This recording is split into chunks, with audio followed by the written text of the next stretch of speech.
আসসালামু আলাইকুম everyone, welcome to my channel Swarna Shan diaries. আজ আমি আপনাদের সাথে শেয়ার করব রেস্টুরেন্ট স্বাদে চিকেন ফ্রাই রেসিপি।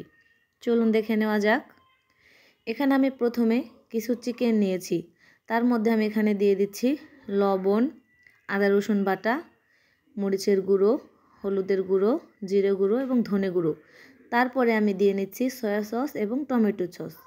এটা দিয়ে ভালো মতো ম্যারিনেট করে রাখতে হবে। তারপর আমি এখানে নিয়ে নিচ্ছি একটি ডিম। এই ডিমটার মধ্যে লবণ দিয়ে এটাকে ভালো করে ফেটে আমি এখানে সাইডে রেখে দিচ্ছি। তারপর আমি এখানে নিয়ে নিচ্ছি ময়দা। আপনারা চাইলে এখানে আটাও ব্যবহার করতে পারেন, তো ময়দাটা দিলে ক্রিস্পি হয়। ময়দার মধ্যে আমি এখানে লবণ, বেকিং পাউডার আর এখানে দিয়ে নিচ্ছি মরিচের গুঁড়ো। তারপরে আমি এখানে পানি দিয়ে এটাকে ভালো মতো ঝরঝরে করে নিচ্ছি, তাহলে চিকেন ফ্রাইটা অনেক ক্রিস্পি হবে। এখানে ভালো করে আমি পানি দিয়ে এটা করে নিচ্ছি। পানি দিয়ে এটা করার পরে ভালো মতো সময় নিয়ে এটাকে করতে হবে।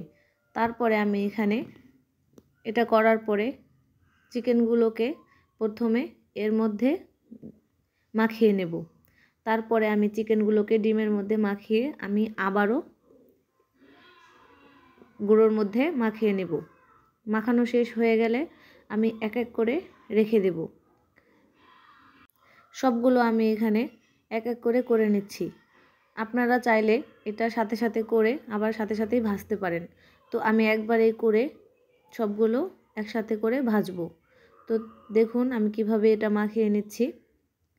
আমার মাখানো শেষ হয়ে গেছে। এই দেখুন চিকেন ফ্রাইগুলো এখন ভেজে নিতে হবে। এখানে আমি কড়াইয়ের মধ্যে তেল দিয়ে দিয়েছি, তার মধ্যে তেলটা গরম হওয়ার পরে আমি চিকেনগুলো দিয়ে নিচ্ছি।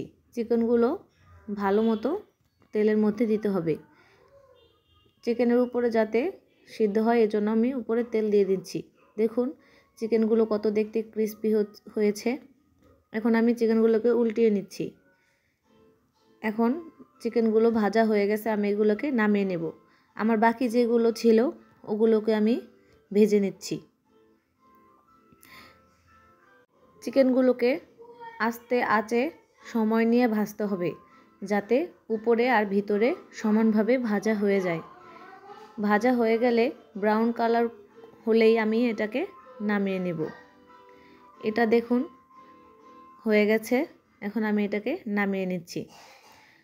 আস্তে আস্তে নামাতে হবে যাতে এগুলো ভেঙে না যায়।